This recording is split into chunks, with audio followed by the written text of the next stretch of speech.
പുറത്തേക്ക് പോകാൻ എന്തായാലും എന്തെങ്കിലും ആവട്ടെ എന്ന് വെച്ചിട്ട് അങ്ങനെ വീട്ടിൽ നിന്ന് ചാടിയതാണ് ഞാൻ.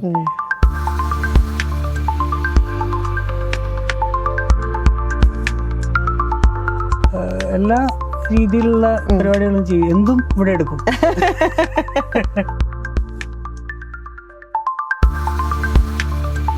പാട്ട് ഹിറ്റായോ എന്ന് അറിയണമെങ്കിൽ പബ്ബിലോ ക്ലബിലോ പോകേണ്ടി വരും. സത്യം ശിവം സുന്ദരം, സത്യം ശിവം സുന്ദരം. ഇന്നത്തെ നമ്മുടെ അതിഥി പ്ലേബാക്ക് സിംഗർ ആൻഡ് മ്യൂസിക് ഡയറക്ടറുമായ ദീപാങ്കുരൻ കൈതപ്പുറമാണ്. അതെ, നമ്മുടെ എല്ലാവരുടെയും മലയാളികളുടെ അഭിമാനമായ കൈതപ്പുറം സാറിൻ്റെ മകനാണ്. സ്വാഗതം ചെയ്യാം ദീപാങ്കുരനെ. നമസ്കാരം. നമസ്കാരം. എന്തൊക്കെയുണ്ട് പുതിയ പുതിയ വിശേഷങ്ങൾ? അങ്ങനെ പോണോ, കുഴപ്പമില്ല. അച്ഛനൊക്കെ സുഖമായിട്ടിരിക്കുന്നു? ആ, സുഖമായിരിക്കും. ഇപ്പൊ ഇൻഡസ്ട്രിയിൽ വന്നിട്ട് എത്ര വർഷമായി? അങ്ങനെ ചോദിച്ചാൽ 96 മുതൽ ഇൻഡസ്ട്രിയിലുണ്ടെന്ന് പറയാം വേണമെങ്കിൽ. പക്ഷെ ഭയങ്കര ഗ്യാപ്പ് ഉണ്ടായിരുന്നു. ദേശാടനത്തിലായിരുന്നു. ആദ്യമായിട്ട് ഞാൻ പാടുന്നത് അച്ഛൻ്റെ കൂടെ തന്നെ. അച്ഛൻ്റെ മ്യൂസിക് ഞാൻ പാടും. അപ്പം അത് കഴിഞ്ഞിട്ട് പിന്നെ കുറച്ച് ഗ്യാപ്പായിട്ട് അങ്ങനെയായിരുന്നു വർക്കുകൾ. ഒരു ഫുൾ ഫ്ലെഡ്ജിൽ ഇപ്പോൾ ഒരു 2012 മുതൽ പ്രൊഫഷനായിട്ട് മുന്നോട്ട് പോകുന്നു. അതായത് ഇപ്പോൾ കുറേ ആഡാണ് ഞാൻ കൂടുതലും ചെയ്തിട്ടുള്ളത് സിനിമയെക്കാളും. ആഡ് ഫിലിംസ്, അതുപോലെ ഡിവോഷണലും ഒക്കെ ചെയ്തിങ്ങനെ വന്ന് അതിൻ്റെ ഇടയിൽ വരുന്ന പടങ്ങളും ഒക്കെ ചെയ്തുകൊണ്ട് അങ്ങനെ പോകണം, കുഴപ്പമില്ല. അച്ഛൻ്റെ കൂടെയാണ് പറഞ്ഞല്ലോ ഇപ്പൊ ഫസ്റ്റ് മറ്റേ ദേശാടനം. അച്ഛൻ്റെ കൂടെയുള്ള ആദ്യത്തെ ഒരു എക്സ്പീരിയൻസ് ഒക്കെ എങ്ങനെയായിരുന്നു? കാരണം അച്ഛനെ എല്ലാവരും, മലയാളികൾക്ക് എല്ലാവരും അറിയുന്നതുകൊണ്ട് നമുക്ക് ചെറിയൊരു ഭയം കാര്യങ്ങളൊക്കെ അതിലുണ്ടായിരുന്നു. അല്ല, അച്ഛൻ വളരെ സപ്പോർട്ടീവ് ആയിരുന്നു ആദ്യം മുതലേ. പക്ഷേ സ്റ്റുഡിയോയിലെത്തിയാൽ പുലിയാ. അതെ അതെ, അങ്ങനെ വേണമല്ലോ. അപ്പോൾ പക്ഷെ നമുക്ക് എന്തായാലും ഒരു ചെറിയ ഫ്രീഡം ഉണ്ട് താനും. ഫ്രീഡം ഇല്ല. അത് അദ്ദേഹത്തിന് ഒരു എന്താ പറയുക, ഒരു ഇമോഷണലി അതിനെ ഫീൽ ചെയ്തില്ലെങ്കിൽ ദേഷ്യം വരും. അപ്പം എനിക്ക് നല്ല ചീത്ത കേട്ടിട്ടുണ്ട്. പക്ഷേ അച്ഛൻ്റെ അനിയൻ ശ്രീ കൈതപ്പുറം വിശ്വനാഥ്, അദ്ദേഹം മരിച്ചുപോയി. വിശ്വപ്പനാണ് എന്നെക്കൊണ്ട് മിക്കവാറും പാടിപ്പിക്കാറ്. അച്ഛനോട് വിശ്വപ്പൻ തന്നെ പറയും, ഏട്ടൻ പൊയ്ക്കോ, ഞാൻ പാടിപ്പിച്ചോളാന്ന് പറയും. കാരണം അച്ഛൻ അവിടെ ഇരുന്ന് കഴിഞ്ഞാൽ എനിക്കും വിറയ്ക്കും, അച്ഛനും ചിലപ്പോൾ ദേഷ്യം പോവും. അങ്ങനെ വിശ്വപ്പൻ പക്ഷെ എല്ലാം ഞാൻ തെറ്റുപാടിയാലും അത് തിരുത്താനും ഒക്കെ ഒരു ക്ഷമയുള്ള ആളാണ്. അതെ അതെ. അപ്പം നമുക്ക് കുറച്ചുകൂടെ എളുപ്പം. പിന്നെ വിശ്വപ്പനോടുള്ളൊരു പ്രത്യേക ഇഷ്ടമുണ്ട്, നമുക്ക് കുറെ സ്വാതന്ത്ര്യമുണ്ട്. അങ്ങനെ നമുക്ക് കറക്റ്റ് ചെയ്യാൻ, നമുക്കും കറക്റ്റ് ചെയ്യണമെങ്കിൽ ചോദിക്കാനൊക്കെ. അപ്പം ദേശാടനത്തില് ഞാനും മഞ്ജു ചേച്ചിയും കൂടിയാണ് ആ പാട്ട് പാടിയത്. നവാം മുകുന്ദഹര, മഞ്ജു മേനോൻ. മഞ്ജു ചേച്ചിയും നന്നായി സപ്പോർട്ട് ചെയ്തു. കൂടെ പാടുമ്പോഴൊക്കെ ഈ പാടുന്നൊക്കെ പറഞ്ഞു. അപ്പം ഞാനത്തെ ചെറിയ കുട്ടിയാണ്, ഒരു 8ാം ക്ലാസ്സോ അങ്ങനെ എന്തോ പഠിക്കുമ്പോഴാണ് ആ പാട്ട് പാടുന്നത്. അപ്പോൾ മഞ്ജു ചേച്ചി വളരെ സപ്പോർട്ടീവായിരുന്നു ആ സമയത്ത്. ഏത് പ്രായം തൊട്ടാണ് പാട്ട് പഠിച്ചു തുടങ്ങിയത്? ഞാൻ ചെറുപ്പത്തിലേ തുടങ്ങി. അച്ഛൻ തന്നെയാണ് എന്നെ തുടങ്ങിച്ചതെന്ന് അമ്മ പറയും. പക്ഷെ എനിക്ക് അത്ര ഓർമ്മയില്ല അത്. പിന്നെ ശ്രീ ആർ കെ രാംദാസ് എന്ന് പറഞ്ഞിട്ട് രാമസംഘിളാണ് എന്നെ കുറച്ച് ബേസിക് ഇതൊക്കെ പഠിപ്പിച്ചത്. പിന്നെ കുറെ ഇങ്ങനെ പലരിടത്തും പഠിച്ച് അങ്ങനെ. കല എന്താണെങ്കിലും ടാലന്റ് ഇൻബോൺ ആയിട്ട് കിട്ടിയിട്ടുണ്ട്. പക്ഷെ നമുക്ക് അതിൽ നിന്ന് ബ്രഷപ്പ് ചെയ്ത് എടുക്കാന്ന് മാത്രമേ ഉള്ളൂ. അപ്പൊ ആദ്യം പാടിയത് എങ്ങനെ, ഡിവോഷണൽ സോങ്സ് ആണോ ആൽബം സോങ്സ് ആണോ? അതെ, ആദ്യം ദേശാടനത്തിൽ പാടിയിട്ടാണ് പിന്നെയാണ് ഡിവോഷണലും ഒക്കെ വരുന്നത്. അപ്പോൾ ഞാൻ സ്കൂളിൽ പഠിക്കുന്ന ആ ഒരു പ്രായമാണ്. അതുകൊണ്ട് പ്രൊഫഷനിലേക്ക് അങ്ങനെ കയറിയിട്ടില്ല. പ്രൊഫഷനിലേക്ക് കയറുന്ന ഈ ഒരു 10-12 കൊല്ലമായിട്ടേ ഉള്ളൂ. അപ്പോൾ അത് പ്രൊഫഷനാക്കി എടുക്കാൻ തോന്നിയ കാരണം എന്താണ്? ഇതാണ് ഇപ്പോൾ പ്രൊഫഷനാക്കി എടുക്കണം എന്നുള്ളത്? അത് എനിക്കാകെ ചെയ്യാൻ പറ്റുന്നൊരു കാര്യം മ്യൂസിക്കിൽ എന്തെങ്കിലും ചെയ്യാന്നുള്ളതേ ഉള്ളൂ. ബാക്കി എല്ലാത്തിലും ഞാൻ പരാജയപ്പെടും. അപ്പോൾ എൻ്റെ ആഗ്രഹവും ഇഷ്ടവും എനിക്കിഷ്ടപ്പെട്ട ജോലി ചെയ്യുക, അതിന് കാശിട്ടുക, അത് അതിലപ്പുറം വലിയ സന്തോഷമുള്ള കാര്യമില്ല. അതും സന്തോഷമുള്ള ജോലി ചെയ്യാം. അതെ അതെ അതെ അതെ. അപ്പോൾ അതായിരിക്കണം എൻ്റെ ഒരു മോട്ടിവേഷൻ. പുറമെ UK-ലൊക്കെ മ്യൂസിക് പ്രൊഡക്ഷൻ പഠിച്ചിട്ടുണ്ട്. UK-ലുണ്ടായിരുന്നു കുറച്ച് നാള്. അതെന്താ UK തിരഞ്ഞെടുക്കാനുള്ള ഒരു കാരണം? ഞാൻ എന്താ വെച്ചാൽ വളരെ ട്രഡീഷണൽ രീതിയിലുള്ള മ്യൂസിക്കാണ് ഞാൻ കൂടുതലും അതുവരെ പഠിച്ചുകൊണ്ട് വന്നത്. എനിക്കത് പോരാ, കുറച്ചൊരു എക്സ്പോഷർ വേണമെന്ന് എനിക്ക് തോന്നിയിരുന്നു. അപ്പോൾ അത് വിചാരിച്ചിട്ടാണ് പുറത്തേക്ക് പോകാൻ, എന്തായാലും എന്തെങ്കിലും ആവട്ടെ എന്ന് വെച്ചിട്ട് അങ്ങനെ വീട്ടിൽ നിന്ന് ചാടിയതാണ് ഞാൻ. അപ്പോൾ എന്താ വെച്ചാൽ അവിടെ പഠിക്കുക എന്നുള്ളതിനേക്കാളും എനിക്ക് ആ എക്സ്പോഷറാണ് കൂടുതൽ ആവശ്യം. മ്യൂസിക് എങ്ങനെയാണെന്ന് അറിയാം. അതെ, മറ്റുള്ള എല്ലായിടത്തും എങ്ങനെയാണ് കാര്യങ്ങൾ നടക്കുന്നതെന്ന് അറിയണമല്ലോ എന്ന് വിചാരിച്ചിട്ട് അങ്ങനെ ഇറങ്ങിയതാണ്. അതാണ് മെയിനായിട്ട് എൻ്റെ ഉദ്ദേശം ഉണ്ടായിരുന്നത്. പിന്നെ അതിൻ്റെ കൂടെ പഠനവും നടന്നു. അതെനിക്ക് വളരെ ഉപകാരപ്പെട്ടു. അപ്പോൾ അവിടെ എത്ര വർഷം ഉണ്ടായിരുന്നു UK-ല്? ഞാനൊരു 1.5-2 വർഷം മാക്സിമം അത്രയായിട്ടുള്ളൂ. അപ്പോൾ ഒരു ഡിഫറൻസ് എന്താണ് മനസ്സിലായത് അവിടുത്തെ ഒരു മ്യൂസിക്കും നമ്മുടെ ഇന്ത്യൻ? അവിടെ ഇവിടുത്തെ രീതിയല്ലല്ലോ, ഇവിടെ കുറേ കൂടി ഈ ഫിലിം ബേസ്ഡ് അല്ലേ നമ്മുടെ പാട്ടുകൾ. പോപ്പുലർ സോങ്സ് എന്ന് പറഞ്ഞു കഴിഞ്ഞാൽ മിക്കവാറും ഫിലിം സോങ്സ് ആണ്. അവിടെ അങ്ങനെയല്ല, അവിടെ ആൽബം രീതിയിലാണല്ലോ പോകുന്നത്. അതുമാത്രമല്ല നമ്മുടെ രീതിയിലുള്ള ഗാനമേളയോ അങ്ങനെയൊന്നുമില്ല.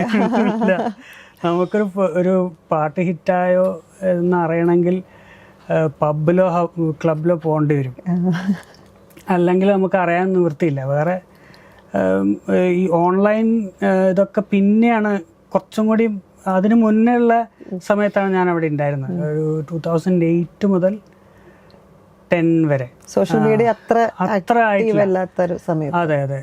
അതുമാത്രമല്ല ഫേസ്ബുക്കൊക്കെ വന്നിട്ടേ ഉള്ളൂ ആ സമയത്ത്. ഫേസ്ബുക്ക് അത്ര പോപ്പുലർ ആയിട്ടില്ല. ഓർക്കുട്ട് എന്ന് പറഞ്ഞിട്ട് വേണ്ടത് അതൊക്കെ ഇങ്ങനെ വളരെ ഇതായിട്ടുള്ള സമയത്താണ്.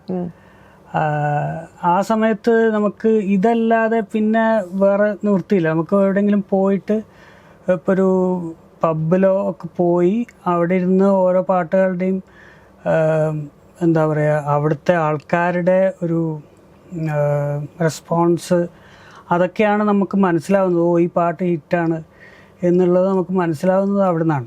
പലപ്പോഴും അങ്ങനെയാണ് അവിടുത്തെ രീതി ഉണ്ടായിരുന്നത് അന്ന്.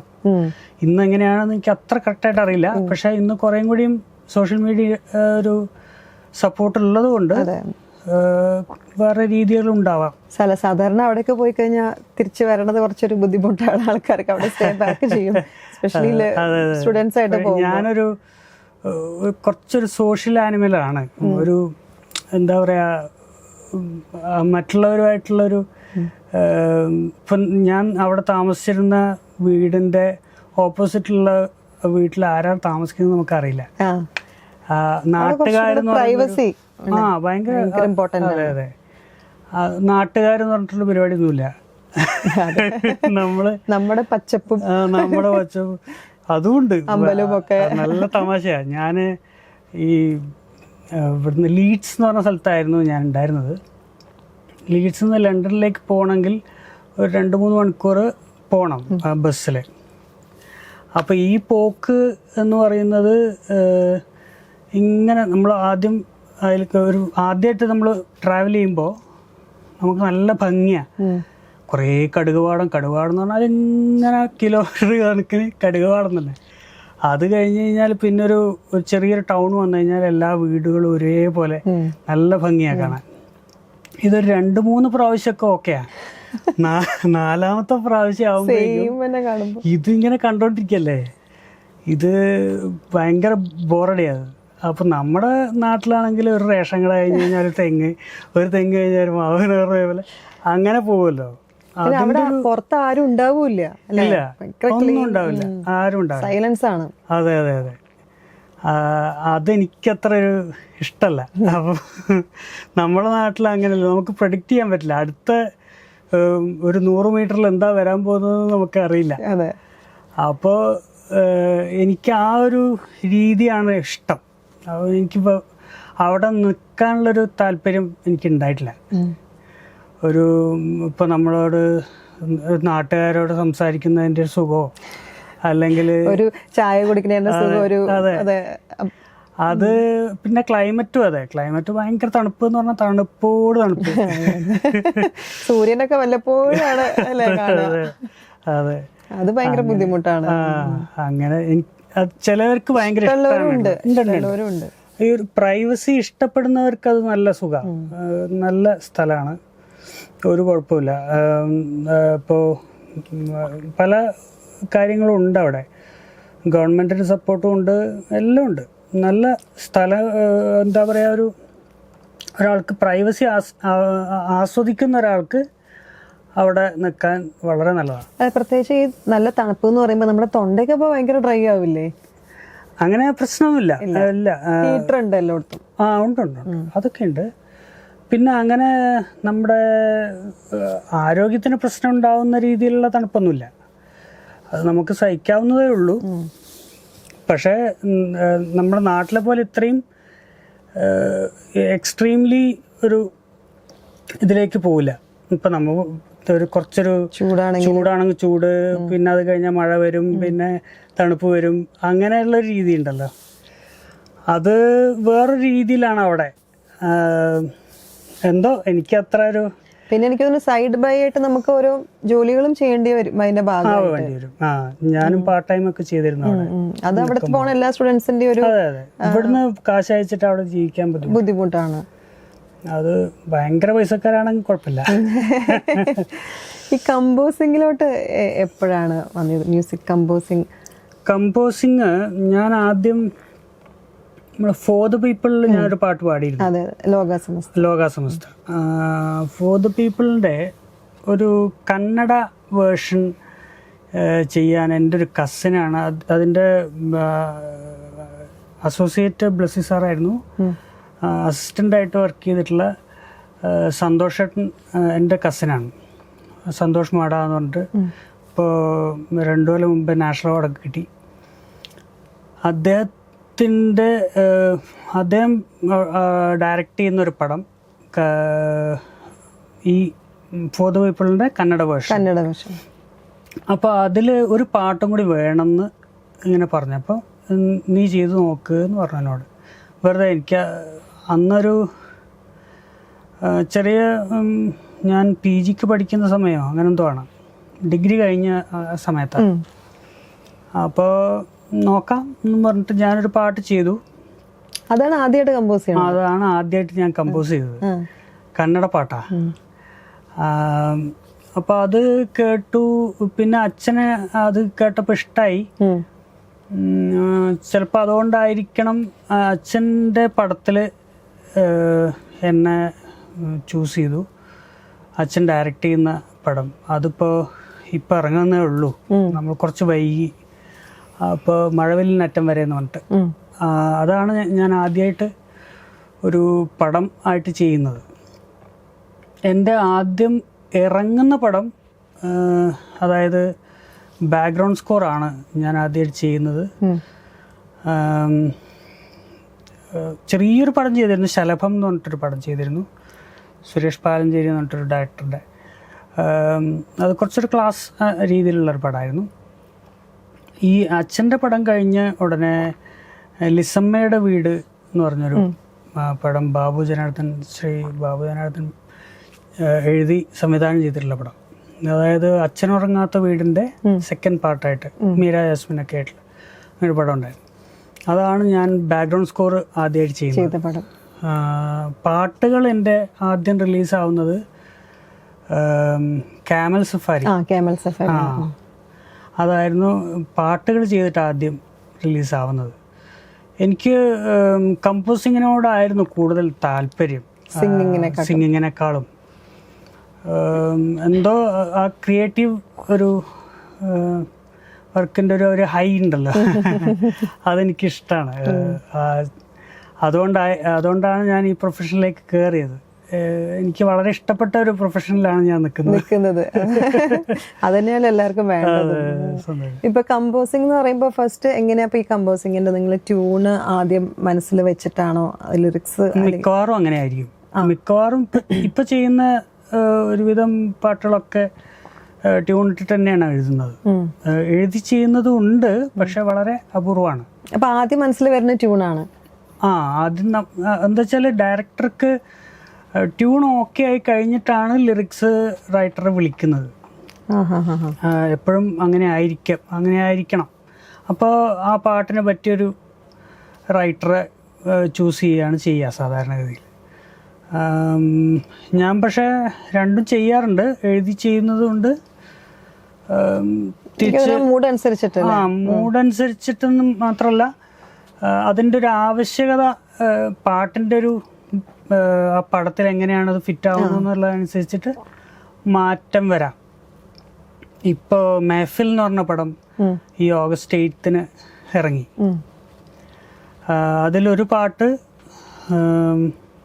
എഴുതി ചെയ്തതാണ്, ഞാനും അച്ഛനും ചേർന്നിട്ട് ചെയ്തതാണ്. പക്ഷെ ബാക്കി എല്ലാ പാട്ടും ട്യൂൺ ഇട്ടാണ് എഴുതിയിരിക്കുന്നത്. രണ്ട് രീതിയും നടക്കാറുണ്ട്. ഇപ്പോൾ ബാക്കിയുള്ള മ്യൂസിക് ഡയറക്ടേഴ്സും ചെയ്യാറുണ്ടെന്നാണ് എനിക്ക് തോന്നുന്നത്. എഴുതി എല്ലാവരും ടാലന്റഡ് ആയിട്ടുള്ള ആൾക്കാരാണല്ലോ, അപ്പം അവർക്കതൊരു ഓരോരുത്തർക്ക് അവരുടെ മൂഡ് അനുസരിച്ചിട്ടുള്ള. ഇപ്പൊ ഈ കന്നഡ സോങ് ഇപ്പം ഫോർ ദ പീപ്പിൾ കഴിഞ്ഞിട്ടാണോ മലയാളത്തിലോട്ടുള്ള ഒരു അതിന്റെ? അതെ, മലയാളത്തിലേക്ക് പിന്നെയാണ് വരുന്നത്. ഈ ക്യാമൽ സഫാരി ചെയ്തതിന് ശേഷം ആണ് ഞാൻ ആഡ് ഫിലിംസിലേക്ക് കയറുന്നത് കൂടുതലും. അതിൽ പോസ്റ്റ് പ്രൊഡക്ഷനിൽ അസിസ്റ്റ് ചെയ്തിട്ടുള്ള ഒരു സെന്തിൽ രാജ് എന്ന് പറഞ്ഞിട്ട്, അദ്ദേഹം മുഖേനയാണ്. അദ്ദേഹം ഡയറക്ടറാണ്. ഈ ആഡ് ഫിലിംസൊക്കെ ഇഷ്ടംപോലെ ചെയ്തിട്ടുള്ള ആളാണ്. അപ്പം അദ്ദേഹത്തിൻ്റെ ഒരു റെക്കമെൻഡേഷൻ എന്ന് പറയാൻ വേണമെങ്കിൽ അങ്ങനെയാണ് ഞാൻ ഈ ഫീൽഡിലേക്ക് കയറുന്നത്. പിന്നെ ഇപ്പോൾ ഒരു 10-300 ആഡ് ഞാൻ ചെയ്തു. അങ്ങനെ പോണു. ഇപ്പം ലോക സമസ്ത സുഖിനോ ഭവന്തു ആ പാട്ട് ഗ്ലോബലി ഭയങ്കര ഹിറ്റായിട്ടുള്ള, അന്നത്തെ സമയത്ത് ഭയങ്കര ഹിറ്റായിട്ടുള്ള ഒരു സോങ് ആണ്. അത് നമുക്ക് 4 വരി കേട്ടാലോ? തീർച്ചയായിട്ടും. അതിൽ ജയരാജ് സാറിൻ്റെ പടമായിരുന്നു. ജാസിയേട്ടൻ ആദ്യമായിട്ട് ചെയ്യുന്ന പടം. ജാസിയേട്ടൻ ഇപ്പോഴും അതെ ഫസ്റ്റ് പടമാണ്. പിന്നെ ന്യൂ കമേഴ്സിന്റെ പടമാണ്. പടം നല്ല ഹിറ്റുമാണ്, ഭയങ്കര ഹിറ്റായിരുന്നു. പാട്ടുകളും അതെ, ലജ്ജാവതി എന്നുള്ള പാട്ട് അന്നത്തെ ട്രെൻഡിങ് സോങ് ആയിരുന്നു. പിന്നെ ഇപ്പോഴും ഗാനമേളക്കൊക്കെ പോയാല് ലജ്ജാവതിയും നിന്റെ മിഴിമുന അങ്ങനെയുള്ള പാട്ടുകളൊക്കെ ഭയങ്കര ഇപ്പോഴും ജാസിയായിട്ടും പാടാറുണ്ട് തോന്നുന്നു. അതെ അല്ല, പുള്ളിയുടെ ഒരു മെയിൻ ഗിഫ്റ്റ് എന്ന് പറയുമ്പോൾ നമുക്ക് ഫസ്റ്റ് വരുന്ന ലജ്ജാവതി സോങ്, കുഞ്ഞു കുട്ടികളടക്കം ഇഷ്ടപ്പെടുന്ന പാട്ടാണ് അത്. അതെ ഞാനൊരു 4 വരി പാടാം. ലോക സമസ്ത സുഖിനോ ഭവന്തു, നെഞ്ചോടു ചേർത്തു ജപിക്കാം, സൂര്യന്റെ ജാലകവാതിൽ തുറക്കാം, നക്ഷത്രരാജ്യം ജയിക്കാം, ഉയരത്തോടുയരത്തിൽ പൊങ്ങിപ്പോകാം, ആകാശനാളം കൊളുത്താം, കണ്ണെത്താ ദൂരങ്ങൾ സ്വപ്നം കാണാം, ആശാവസന്തം തിരക്കാം, ലോക സമസ്ത സുഖിനോ ഭവന്തു, നെഞ്ചോടു ചേർത്തു ജപിക്കാം. അടിപൊളി. തമിഴില് സോങ്സ് ഏതെങ്കിലും ചെയ്തിട്ടുണ്ടോ? തമിഴില് ഇല്ല, ഞാൻ തമിഴ് പടങ്ങളിൽ ചെയ്തിട്ടില്ല. മലയാളം പടത്തിലൊരു തമിഴ് സോങ് ചെയ്തിട്ടുണ്ട്.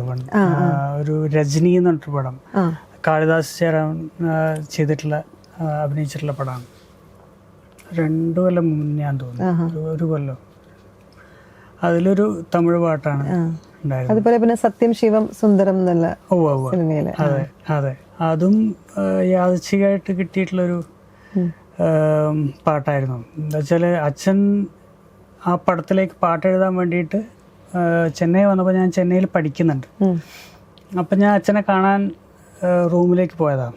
അപ്പോൾ അവിടെ റാഫിയേട്ടനും മെഗാട്ടൻ ചേട്ടനൊക്കെ ഉണ്ട്. അതുപോലെ സിയാദങ്ങളും ഉണ്ടായിരുന്നു എൻ്റെ ഓർമ്മ, പ്രൊഡ്യൂസർ. അപ്പോൾ ഞാൻ അച്ഛനെ കണ്ട് അപ്പോഴേക്കും ഇവരെല്ലാവരും കൂടി ഇരിക്കുന്ന കണ്ടപ്പോഴേക്കും ഞാനാകെ പരിഭ്രമായി. അന്ന് എത്ര പ്രായമുണ്ട്? അന്ന് ഞാൻ +1 പഠിക്കുക, ചെറിയ കുട്ടി.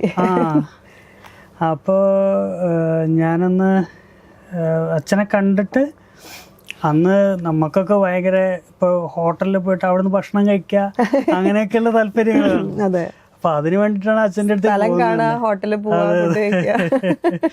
അപ്പൊ അവിടെ എത്തിയപ്പോഴേക്കും ഇവരെല്ലാരും കൂടിയും കണ്ടപ്പോഴേക്കും ഞാൻ എന്നാ പിന്നെ മെല്ലെ പോവാ എന്നുള്ള മട്ടിൽ ഞാൻ അച്ഛനോട് പറഞ്ഞിട്ട് പോവാൻ നിൽക്കുകയായിരുന്നു. ഇരിക്കുന്നൊക്കെ പറഞ്ഞ എല്ലാവരും എന്നെ പിടിച്ചിരുത്തി.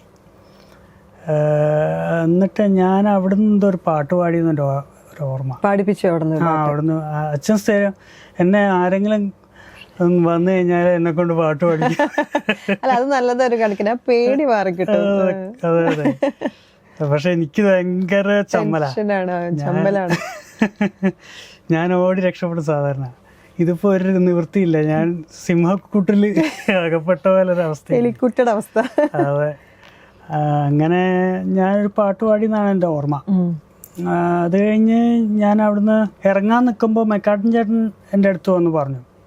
എന്നിട്ട് എനിക്കൊരു കാസറ്റ് തന്നു. ഇതിൽ സത്യൻ ശിവം എന്ന് പറഞ്ഞിട്ട് പാട്ടുണ്ട്, ലതാജിയുടെ പാട്ടാണ്. അപ്പോൾ ഞാൻ കേട്ടിട്ടുണ്ട് അത് ഓൾറെഡി, ഗാനമേളയ്ക്കൊക്കെ പാടുന്ന പാട്ടാണല്ലോ, ഞാൻ കേട്ടിട്ടുണ്ടെന്ന് ഞാൻ പറയുകയും ചെയ്തു. ഫേമസ് ഒരു പാട്ടാണല്ലോ. അതെ, വളരെ ഫേമസ് ആയിട്ട് പാട്ട്. അപ്പോൾ ആ പാട്ടൊന്ന് പഠിച്ച് വെക്കാൻ പറഞ്ഞു എന്നോട്. അപ്പോൾ ഇങ്ങനെ സ്റ്റുഡിയോന്ന് വിളിക്കും, പഠിച്ചു വെച്ചോളൂ, എപ്പോഴാണ് വിളിക്കാന്നറിയില്ല എന്ന് പറഞ്ഞു എന്നോട്. അപ്പോൾ ഞാൻ ആയിക്കോട്ടെ എന്ന് പറഞ്ഞു. എനിക്കൊന്നും മനസ്സിലായതുമില്ല. ഞാൻ എന്നിട്ട് വീട് പോയിട്ട് പാട്ടൊക്കെ പഠിച്ചു വെച്ചു. പാട്ട് പഠിച്ചു വെച്ചിട്ട് ഒരാഴ്ച കഴിഞ്ഞിട്ടാണ് വിദ്യാജിയുടെ സ്റ്റുഡിയോന്ന് തന്നെ വിളിക്കുന്നത്, കോള് വരുന്നത്. അപ്പം ഇങ്ങനെ സത്യൻ ശിവം പാടാൻ വേണ്ടിയിട്ടാണ്, പഠിച്ചിട്ടുണ്ടോ എന്നൊക്കെ ചോദിച്ചു. ഞാൻ പഠിച്ചിട്ടുണ്ട്, റെഡിയാണെന്ന് പറഞ്ഞു. അപ്പം അങ്ങനെ അവിടെ പോയപ്പോൾ പിന്നെ അത് ലിറിക്ക് കുറച്ച് കറക്റ്റ് ചെയ്യേണ്ടൊക്കെ വന്നു. അന്ന് ഇതേപോലെ നമുക്ക് ഓൺലൈൻ കാണാനൊന്നും പറ്റില്ലല്ലോ, ചെന്ന് കഴിഞ്ഞിട്ടാണ്. ഇത് ആരൊക്കെ എഴുതി വെച്ചിട്ടുള്ളതൊക്കെ ഉള്ളൂ, വേറെ നമുക്ക് സംശയം ചോദിക്കാനോ ആരുമില്ല. ഹിന്ദി അല്ലേ. വിദ്യാജിക്ക് കുറച്ച് കണക്ഷൻസ് ഉള്ളതുകൊണ്ട് അദ്ദേഹം അതിൻ്റെ കറക്ഷൻസ് ഒക്കെ ചെയ്ത് വെച്ചിരുന്നു. എന്നിട്ട് അപ്പം തന്നെ എന്നെ കൊണ്ട് പാടിക്കുകയും ചെയ്തു. അന്ന് ദിലീപ് എന്ന് പറഞ്ഞിട്ട് അദ്ദേഹത്തിൻ്റെ ഒരു എൻജിനീയർ ഉണ്ടായിരുന്നു, അദ്ദേഹമാണ് എന്നെ കൊണ്ട് പാടിപ്പിക്കുകയൊക്കെ ചെയ്തത്. ഒരു വേറൊരു അനുഭവമായിരുന്നു വിദ്യാജിയുടെ മുമ്പിൽ നിൽക്കുക എന്ന് പറയുന്നത്. ഒരു നമുക്ക് കൈകാലം വച്ചിട്ടാണ് പാടിയത്. അന്ന് 11ാം ക്ലാസ് പഠിക്കുന്ന അതെ അതെ,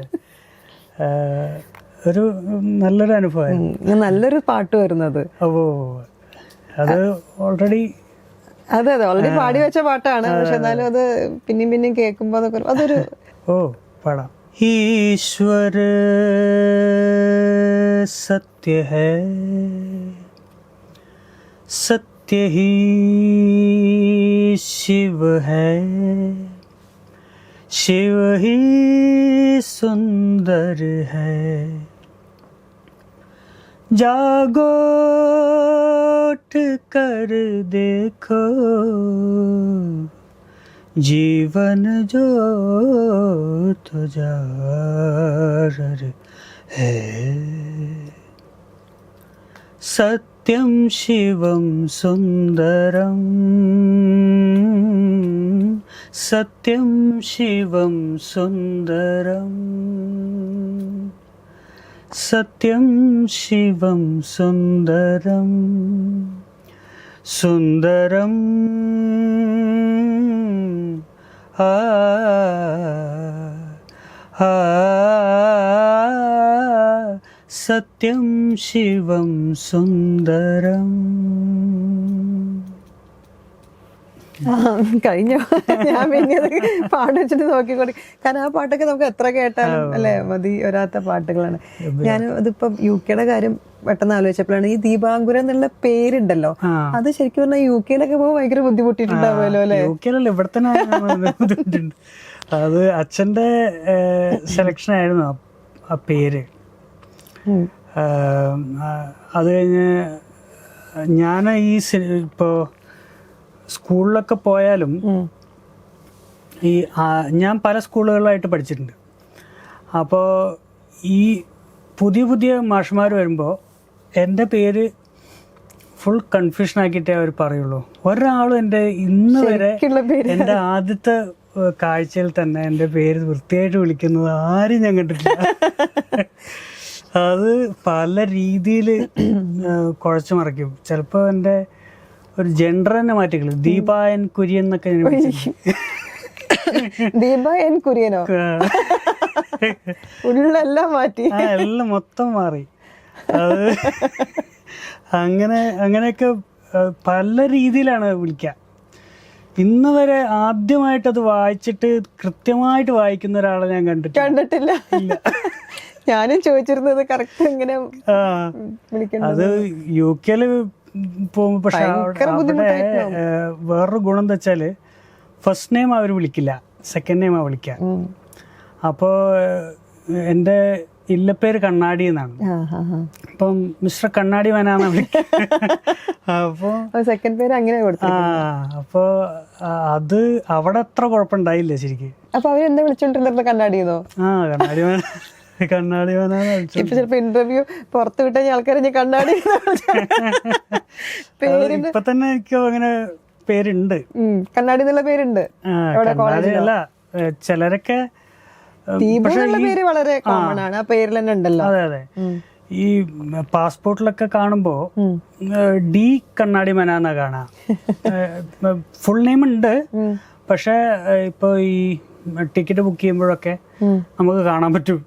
ചിലപ്പോ ഇത് സെക്കൻഡ് നെയിം ആയിരിക്കും അവര് വെക്കുക, ഫസ്റ്റ് വെക്കണത്.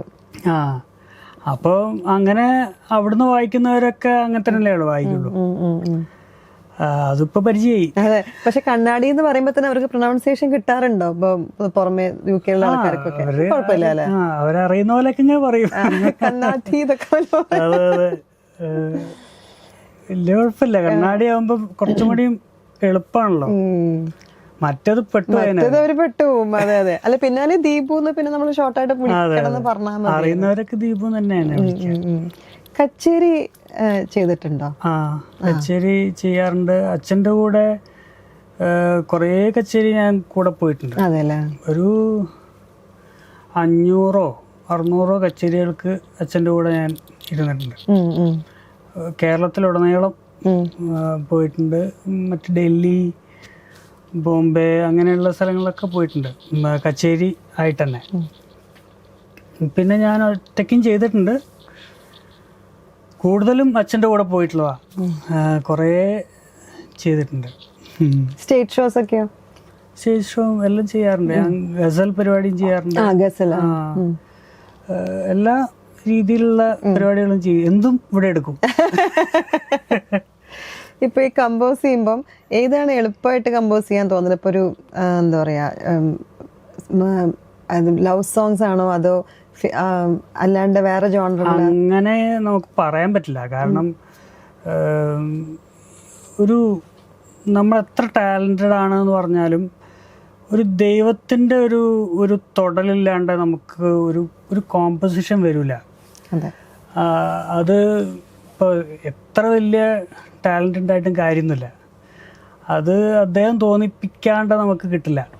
അത് ഇപ്പം ലവ് സോങ് ആണെങ്കിലും ശരി, സാഡ് സോങ് ആണെങ്കിലും ശരി, എന്തെന്നാണെങ്കിലും അതൊരു ഒരു ഒരു ഡിവൈൻ ഒരു എന്താ പറയുക, ഒരു ബ്ലെസ്സിങ് മാത്രം പോരാ, ആ സമയത്ത് അത് കിട്ടും വേണം. അത് സിറ്റുവേഷനലി കറക്റ്റ് ആവണം.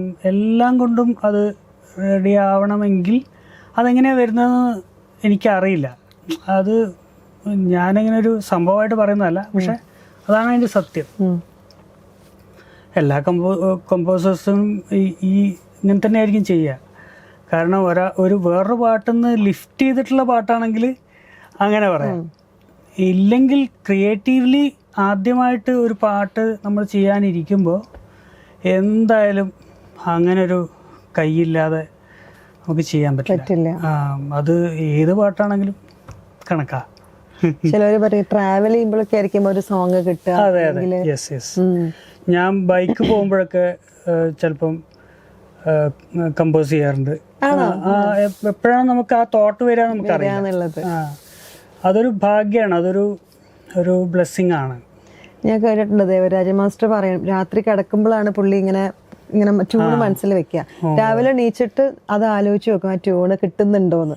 കിട്ടുന്നുണ്ടെങ്കിൽ അത് പക്കയാണ്. അത് നമ്മുടെ മനസ്സിൽ നിന്ന് പോയി കഴിഞ്ഞാൽ അത് ആ ട്യൂണ് പോയി എന്നുള്ളതാണ്.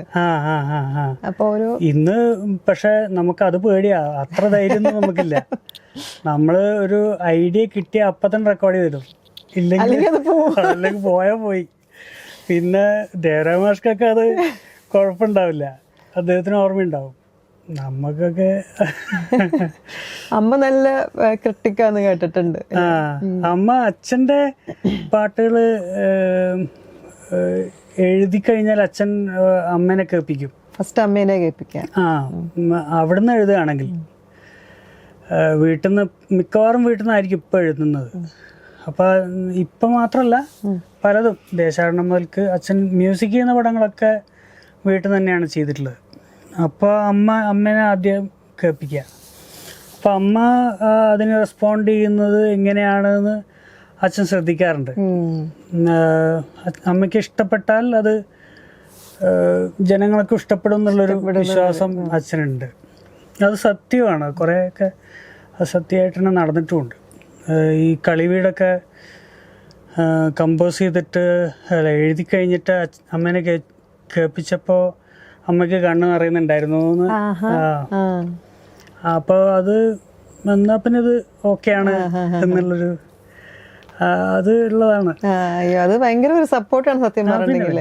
കാരണം കറക്റ്റായിട്ട് നമുക്ക് കിട്ടുന്നില്ല, ഫീഡ്ബാക്ക് അപ്പം തന്നെ കിട്ടുമ്പോൾ നമുക്ക്. ഇപ്പം എൻ്റെ പാട്ടുകളും അതെ, ഞാൻ ചെയ്തു കഴിഞ്ഞാൽ അമ്മ കേട്ട് കഴിഞ്ഞാൽ അമ്മ ചിലപ്പം വളരെ മോശമായിട്ട് അത് അമ്മയുടെ ജഡ്ജ്മെന്റ് അനുസരിച്ചിരിക്കും. കോൺഫിഡൻസ് അപ്ലിക്കും. അതെ, അച്ഛൻ്റെ അടുത്ത് അനുഭവം ഉണ്ടല്ലോ, അപ്പൊ നമ്മളൊക്കെ അങ്ങനെ കേൾക്കുമ്പോ അല്ലേ. കമ്പോസ് ചെയ്ത പാട്ടിൽ അച്ഛൻ നല്ല പാട്ട്, ദിസ് ഇസ് വെരി ഗുഡ് എന്നൊക്കെ പറഞ്ഞിട്ടുള്ള പാട്ട് ഏതാണ് ഇപ്പൊ ദീപു കമ്പോസ് ചെയ്ത പാട്ടില് പറഞ്ഞിട്ടുള്ളത്? അച്ഛനെല്ലാം ഇഷ്ടമാണ്. ഞാൻ ചെയ്തിട്ടുള്ള വർക്കുകളൊക്കെ ഒരുവിധം അച്ഛൻ വളരെ സപ്പോർട്ടീവ് തന്നെയായിരുന്നു. അങ്ങനെ ഇഷ്ടപ്പെട്ടില്ല എന്ന് എന്നോട് ഇന്ന് വരെ പറഞ്ഞിട്ടില്ല. ടിപ്സ് എങ്കിലും പിന്നെ അതുപോലെ അത് ആദ്യത്തെ സമയത്തൊക്കെ എനിക്ക് നല്ല അത് ഇങ്ങനെയല്ല ചെയ്യേണ്ടത്, അത് ഇങ്ങനെ ചെയ്യണം എന്നൊക്കെ ഒരു അഡ്വൈസ് തരാറുണ്ട്. പക്ഷെ എനിക്ക് ഫുൾ സ്വാതന്ത്ര്യം ഉണ്ടായിരുന്നു, അന്നും ഉണ്ടായിരുന്നു, ഇന്നും ഉണ്ട്. ഇന്ന് കുറേയും കൂടി എനിക്ക് എന്നെ വിശ്വാസമാണ് അച്ഛന്, നീ ചെയ്തോന്ന് പറഞ്ഞിട്ട് വിടും. കോൺഫിഡൻസ് കിട്ടി.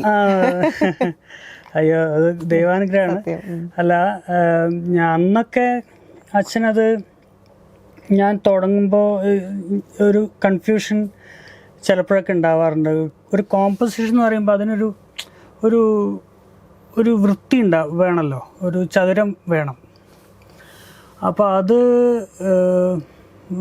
അച്ഛനാണ് എനിക്കത് പറഞ്ഞു അന്ന് തന്നിരുന്നത്. പിന്നെ അത് എനിക്കും ഒരു പരിചയമായി. അതെങ്ങനെയാണ് ഞാൻ ശ്രദ്ധിക്കേണ്ടത്, എങ്ങനെയാണ് തുടങ്ങേണ്ടത് എന്നുള്ളതിനെ പറ്റി നമുക്കൊരു ധാരണയായി. പിന്നെ അച്ഛൻ എന്നോട് അങ്ങനെ പറയാറില്ല. എന്തെങ്കിലും വളരെ സ്പെസിഫിക്കായിട്ട് എന്തെങ്കിലും പറയാനുണ്ടെങ്കിൽ മാത്രം പറയും, അത്രേ ഉള്ളൂ. വീട്ടിൽ തന്നെ ഒരു ഗുരുനാഥൻ അല്ലേ? പിന്നെ വലിയ ഭാഗ്യല്ലേ. ഒരുമിച്ചായിരിക്കുമോ നിങ്ങൾ എഴുതുമ്പോഴൊക്കെ? ഒരുമിച്ചിരുന്നിട്ടാണ്? അച്ഛൻ ചിലപ്പോൾ അച്ഛൻ ഒറ്റയ്ക്ക് ഇരുന്ന് എഴുതാറുണ്ട്. പക്ഷേ എല്ലാവരും ഇപ്പോൾ ഡയറക്ടർ, മ്യൂസിക് ഡയറക്ടറും ഇരിക്കുമ്പോൾ തന്നെ എഴുതുന്നതാണ് അച്ഛന് ഇഷ്ടം. അപ്പം തന്നെ അതിൻ്റെ ഫീഡ്ബാക്ക് പറയാം, നമുക്ക് എന്തെങ്കിലും വ്യത്യാസം വരുത്തണമെങ്കിൽ അപ്പം തന്നെ വരുത്തുകയും ചെയ്യാം. അച്ഛൻ എപ്പോഴും വളരെ പെട്ടെന്ന് എഴുതുന്ന ആളാണ്. ഒരു അരമണിക്കൂർ കൊണ്ടൊക്കെ ഒരു പാട്ട് ഫുള്ള് തീരും. അപ്പം മറ്റ് സിനിമ അല്ലെങ്കിൽ വേറെ ഏതെങ്കിലും വർക്കാണെങ്കിൽ മിക്കവാറും എഴുതിയിട്ടായിരിക്കും എനിക്ക് ചെയ്യേണ്ടി വരിക. അപ്പം തന്നെ അച്ഛൻ ചെയ്യുന്ന പറഞ്ഞിട്ട് എന്നെ അവിടെ പിടിച്ചിരുത്തിയിട്ട് അവിടെ തന്നെ ചെയ്യിപ്പിക്കും. എനിക്കാണെങ്കിൽ കുറച്ച് സമയം അങ്ങോട്ടും ഇങ്ങോട്ടൊക്കെ പോയൊക്കെ ഒന്ന് ഫ്രഷ് ആവുക, അതിനൊന്നും സമയം കിട്ടില്ല. അപ്പോൾ ഞാൻ ഇത്ര നേരം എഴുതി വെച്ചിട്ട് നീ എന്താ കമ്പോസ് ചെയ്യാത്തത്? അങ്ങനെ പെട്ടെന്ന് കമ്പോസ് ചെയ്ത പാട്ടുകളുണ്ടോ പെട്ടെന്ന് അച്ഛൻ പറഞ്ഞിട്ട്? മിക്കവാറും ഈ അല്ല ഇപ്പൊ പടങ്ങളല്ലാതെ മറ്റുള്ള വർക്കുകളെ കുറിച്ചാണ് ഞാൻ പറഞ്ഞത്. ഡിവോഷണലോ അല്ലെങ്കിൽ ഇപ്പൊ ഡാൻസിന്റെ പാട്ടുകൾ അങ്ങനെയൊക്കെ ഉണ്ടാവുമല്ലോ. ഇപ്പൊ ഇവിടെ ഒരു ഗിന്നസ് റെക്കോർഡിന്റെ ഒരു പരിപാടി ഉണ്ടായിരുന്നല്ലോ, ദിവ്യ ഉണ്ണി ചെയ്തിട്ടുള്ള ആ പരിപാടിക്കൊക്കെ ഉള്ള പാട്ട് എന്ന് പറയുന്നത് അച്ഛൻ അപ്പം എഴുതിയിട്ട് അപ്പം തന്നെ കമ്പോസ് ചെയ്യായിരുന്നു. അവരുടെ മുമ്പിൽ വെച്ചിട്ടാണ് കമ്പോസ് ചെയ്യുന്നത്. അതൊരു എന്താ പറയാ, ഒരു എക്സ്പീരിയൻസ് ആണ്. എന്തോ ദൈവാനുഗ്രഹം കൊണ്ട് അത് ഓക്കെ ആയിട്ട് വന്നു. സത്യം. പെട്ടെന്ന് കമ്പോസ് ചെയ്യാന്ന് പറയുമ്പോ തന്നെ അത് അപ്പൊ തന്നെ ചെയ്യും. 10 മിനിറ്റ് 15 മിനിറ്റ് കൊണ്ട് പാട്ടായി. അങ്ങനെയൊക്കെ സംഭവിക്കാറുണ്ട്.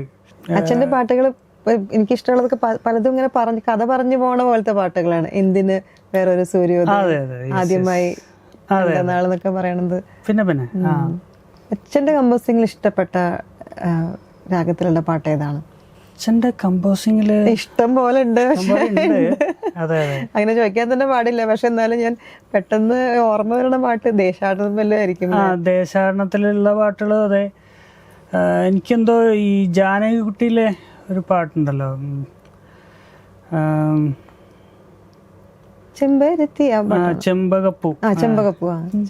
ചെമ്പകപ്പൂ മുട്ടിനുള്ളിൽ വസന്തം വന്നു. അത് എനിക്ക് ഭയങ്കര ഇഷ്ടപ്പെട്ട പാട്ടാണ്. എന്താ പറയാ, വളരെ സിമ്പിളുമാണ്.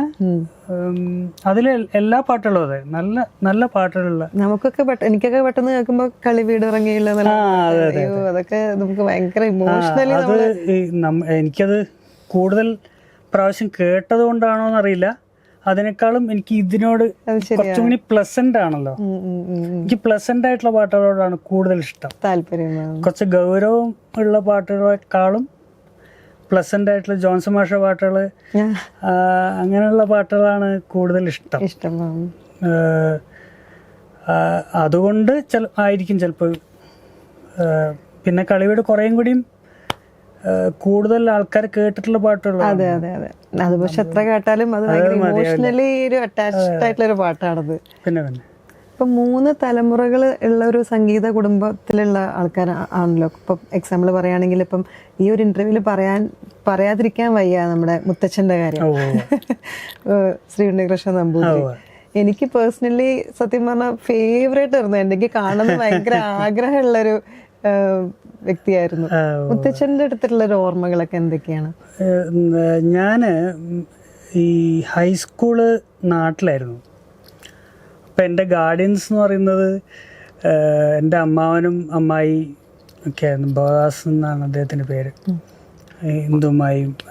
അവരായിരുന്നു എൻ്റെ ഗാർഡിയൻസ് അവിടുത്തെ.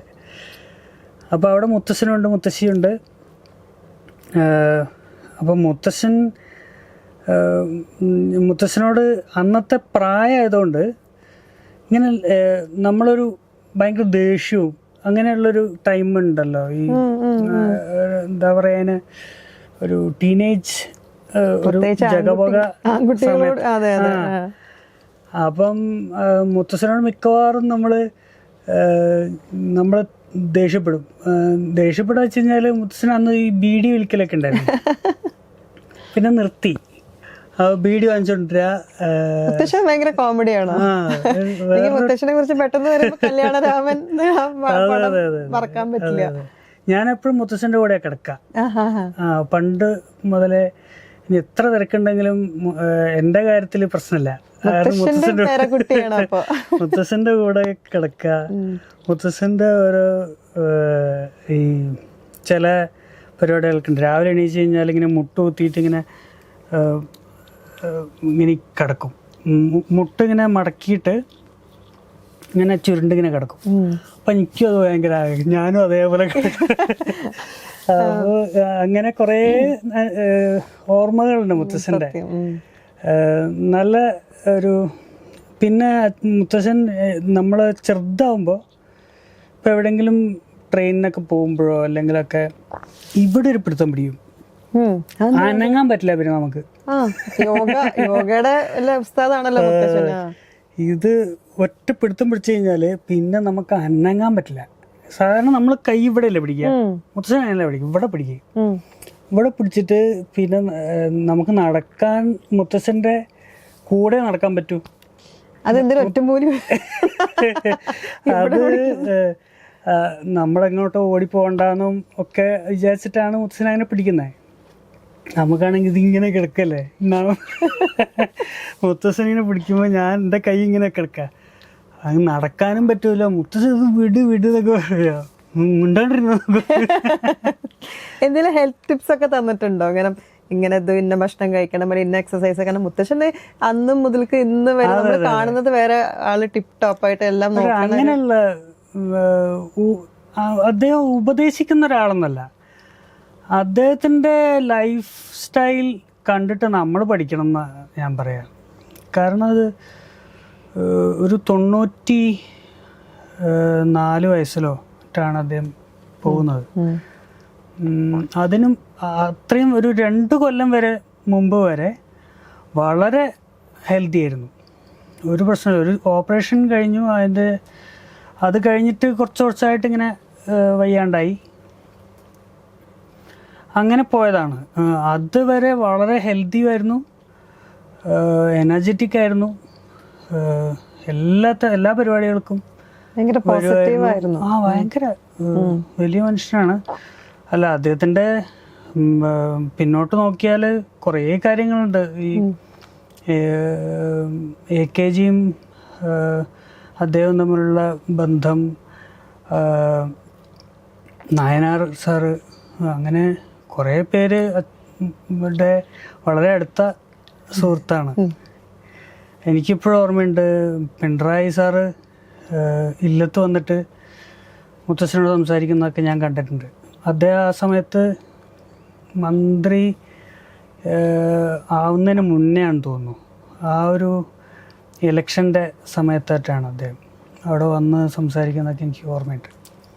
നമുക്കൊരു ഹിന്ദി പാട്ട് മുത്തശ്ശന് വേണ്ടിയിട്ട് ട്രിബ്യൂട്ട് പോലെ ഓ ദുനിയാ കെ रखवाले सुन दर्द भरे मेरे नाले, सुन दर्द भरे मेरे नाले, आश निराश के 2 रंगों से दुनिया तूने सजाई, नैया संग तूफान बनाया, मिलन के साथ जुदाई, जा देख लिया हर जाई, ओ लुट गई मेरे प्यार की नगरी, अब तो नीर बहाले, अब तो नीर बहाले, ओ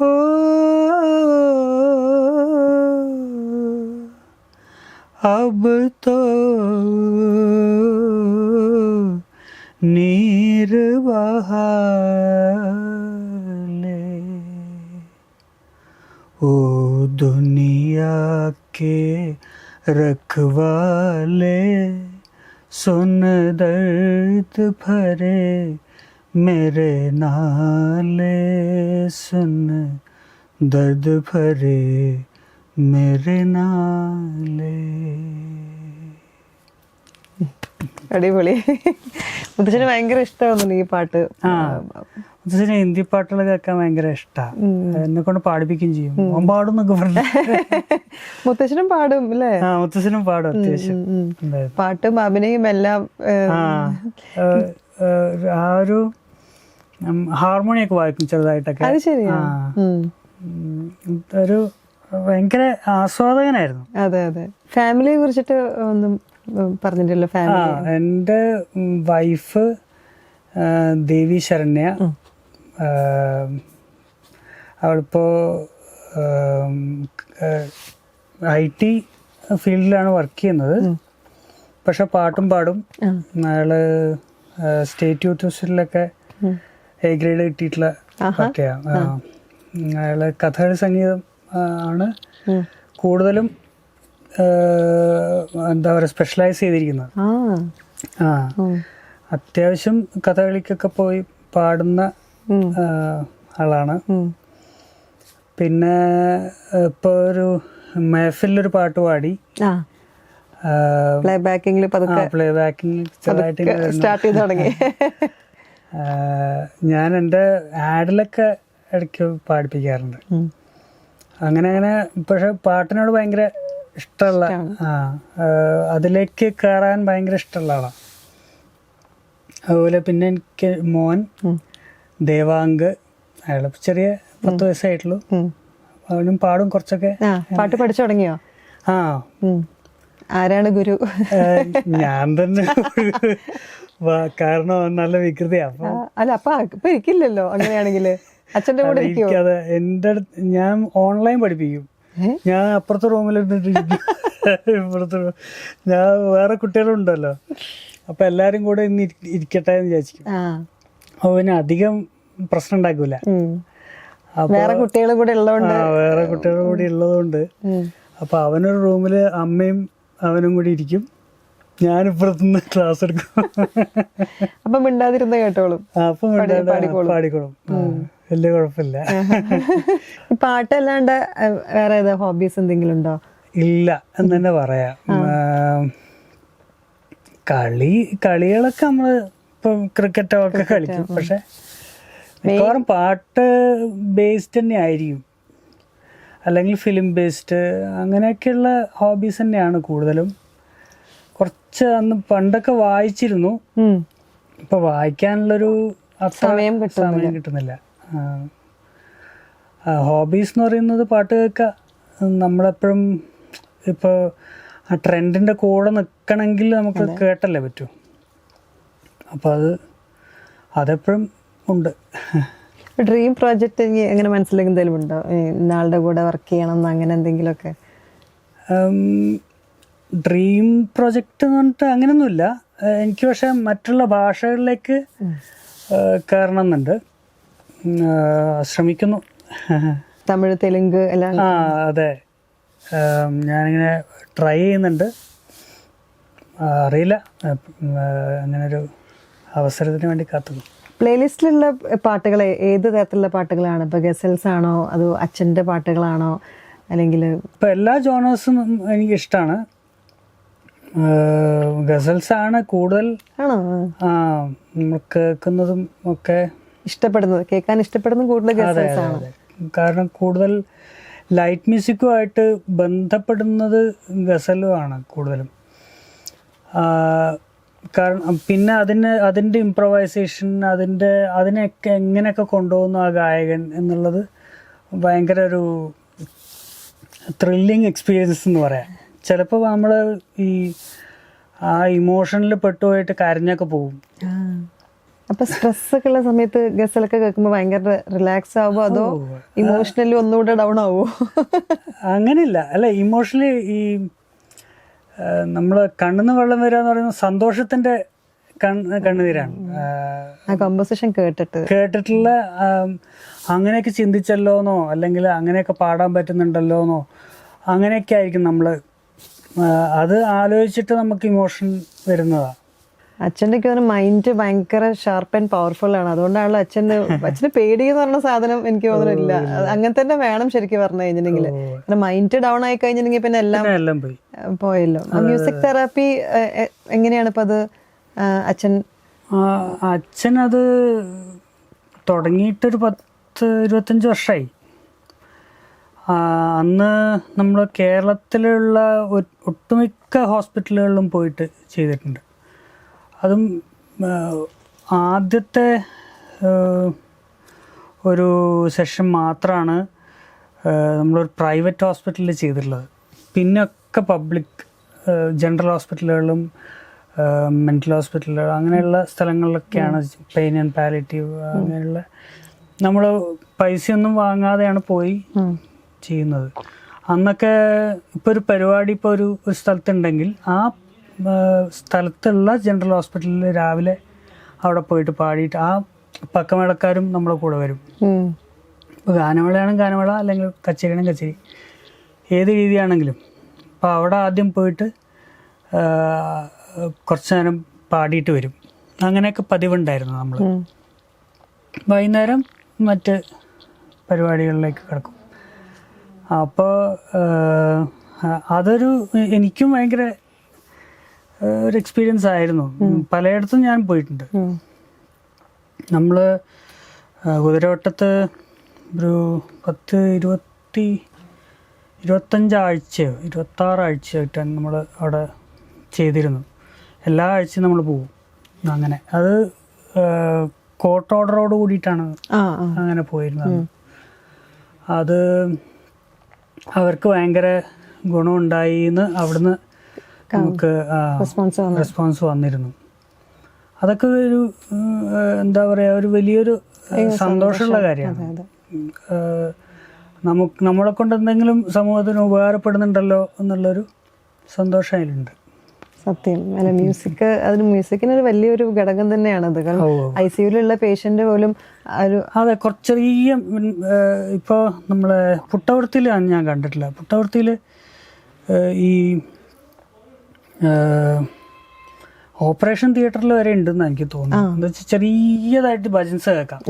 എനിക്ക് തോന്നുന്നു ആ പേഷ്യന്റിനോട് ചോദിക്കും ഏത് ടൈപ്പ് പാട്ടുകൾ വേണം, അവർക്ക് അതനുസരിച്ചിട്ട് ഇടുമ്പോ അവർക്ക് അത് ഭയങ്കരമായിട്ട് സമാധാനം കിട്ടും. ഇപ്പൊ ഒരു 10-20 ദിവസം കിടക്കുന്ന ആള് 10 ദിവസം കൊണ്ട് തന്നെ നോർമലിലോട്ട് വരും. തീർച്ചയായിട്ടും അതിന് മ്യൂസിക്കിന് വലിയൊരു പങ്കുണ്ട്.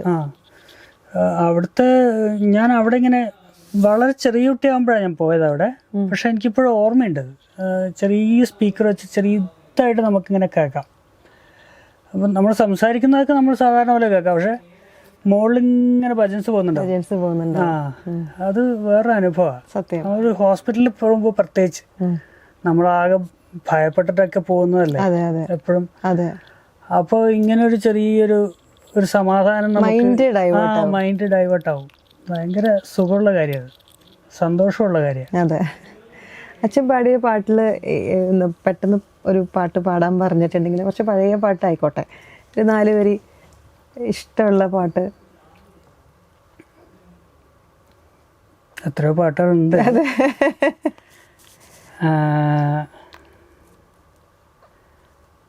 കളിവീടന്നെ പാടാം. അതെ. കളിവീടുറങ്ങിയല്ലോ കളിവാക്കുറങ്ങിയല്ലോ ഒരു നോക്കു കാണുവാനിൻ ആത്മാവു തേങ്ങുന്നല്ലോ തഴുകുന്ന തിരമാലകളെ ചിരിക്കുന്ന പൂക്കളെ തഴുകുന്ന തിരമാലകളെ ചിരിക്കുന്ന പൂക്കളെ അറിയില്ല നിങ്ങൾക്കെൻ്റെ അടങ്ങാത്ത ജന്മദുഃഖം കളിവീടുറങ്ങിയല്ലോ കളിവാക്കുറങ്ങിയല്ലോ. അതിന്റെ അനുപല്ലവിയാണ് അതിലും രസം. താരാട്ട് പാടിയാലേ അയ്യോ അതൊക്കെ ഭയങ്കര ടച്ചിങ് ആയിട്ടുള്ളൊരു. അതും കൂടി പാടാം. താരാട്ടു പാടിയാലേ ഉറങ്ങാറുള്ളൂ, ഞാൻ പൊന്നുമ്മ നൽകിയാലേ ഉണരാറുള്ളൂ, കഥയൊന്നു കേട്ടാലേ ഉണ്ണാറുള്ളൂ, എൻ്റെ കൈവിരൽ തുമ്പു പിടിച്ചേ നടക്കാറുള്ളൂ, അവൻ നടക്കാറുള്ളൂ. കളിവീടുറങ്ങിയല്ലോ, കളിവാക്കുറങ്ങിയല്ലോ. എനിക്ക് ആ സീൻസ് ഒക്കെ ഞാനിങ്ങനെ വിഷ്വലില് കാണുമായിരുന്നു ആ സിനിമയുടെ. വല്ലാത്തൊരു സീനിലാണല്ലോ ആ പാട്ട് വരണത്. അതെ അതെ അതെ. ഈ നമുക്കൊരു കുട്ടി ഉണ്ടാവുമ്പോഴാണ് കൂടുതൽ നമ്മളതിന് വാല്യൂ മനസ്സിലാവണം. അന്ന് നമ്മളതൊരു സിമ്പിളായിട്ട് സിമ്പിളായിട്ട് കേട്ടു പോവുകയുള്ളൂ. പിന്നെ നമുക്കൊരു കുട്ടി ഉണ്ടാവുമ്പോഴാണ് ഇമോഷൻസ് കറക്റ്റായിട്ട് മനസ്സിലാവുക. എനിക്ക് തോന്നുന്നു ഇപ്പം നമ്മുടെ സമയം ഏകദേശം തീരാറായി. ഒരുപാട് കാര്യങ്ങൾ നമ്മളിപ്പം അങ്ങോട്ടും ഇങ്ങോട്ടും ഡിസ്കസ് ചെയ്തു. വളരെ സന്തോഷം. ഇനിയുള്ള പ്രൊജക്ട്സ് ഒക്കെ വരാൻ പോകുന്ന പ്രൊജക്ട്സിനൊക്കെ എല്ലാ വിശ്വസം നേരുന്നു. Thank you so much. Thank you so much.